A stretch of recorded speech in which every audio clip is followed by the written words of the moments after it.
Raiders fans, have you made your draft day watch party plans yet? You better get on it because we are one day out from the 2019 NFL Draft, and it is gearing up to be an exciting one for the Silver and Black. I'm your host, Cassie Soto, inside of the Las Vegas Review-Journal studio, and joining me from the Bay Area is Raiders beat writer for the Las Vegas Review-Journal, Michael Gehlken. Michael, you ready for the big day? Ready for the big day to be over. Right.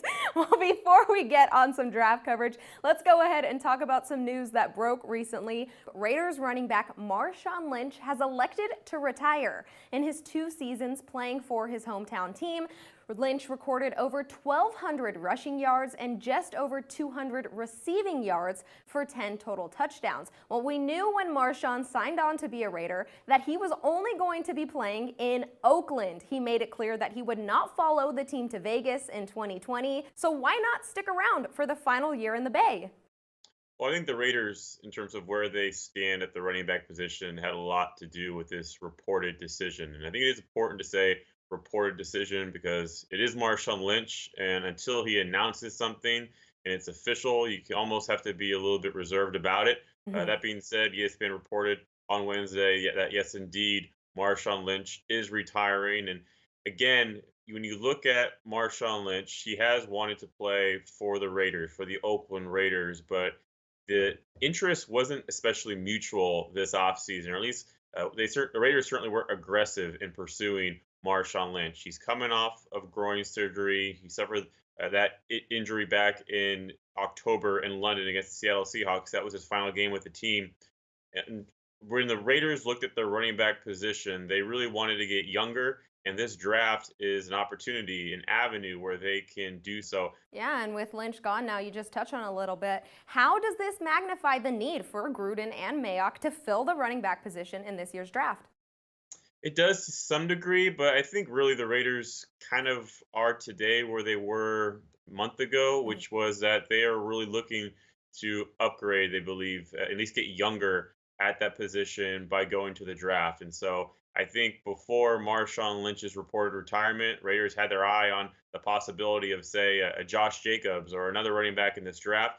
I don't think this news changes that too much. The Raiders have kept tabs on other free agent running backs who are available. If they do not draft a running back, if Marshawn Lynch is officially off that list, it's notable, but again, I don't know if it totally changes the team's plan. Okay, well, I know I've asked you this question plenty of times, and I know it's hard to guess, but since we're just a day out now, do you have a better prediction of who the Raiders might choose with the number 4 overall pick? Well, I think first place to start is and I felt this way for pretty much the entire offseason, really the entire offseason, which is I don't see the Raiders taking a quarterback at number 4. I think we probably could hear some talk about, if Kyler Murray falls or Dwayne Haskins at Ohio State. We might hear some chatter in the run-up leading up to the draft, but I just don't anticipate the Raiders looking to make that move. I think they want to build their defense and they want to continue to surround Derek Carr with more help. And so I don't think they're building their offense or surrounding Derek Carr with more help in the early first round at number 4 overall. To me, this is a pretty clear-cut sign to upgrade your front 7 to add somebody with some pass rush ability. Who knows who's available? I think Ohio State defensive end Nick Bosa probably will be long gone by number 4, but theoretically, if somehow he was to be available, to me, he'd be a shoo-in for the Raiders. He'd be a perfect fit for Paul Guenther's scheme. Beyond that, Quinnen Williams out of Alabama, Ed Oliver out of Houston are 2 defensive tackles to keep an eye on. Yes, there aren't edge rushers, but the Raiders will take some pass rush, whichever direction from which it comes. Whatever kind of help they can get for Carr up there. Well, I won't ask you for specific players here, but what positions do you think the Raiders try to fill with the 24th and 27th picks? So if they were to go for, say, an interior lineman in Quinnen Williams or Ed Oliver at number 4 overall, I think we could see offense or defense at either of those 2 spots. It could be split down the middle where one offensive player and one defensive player. I think of offense, you start looking at tight end. Noah Fant at Iowa, if he's still on the board, he would make a lot of sense.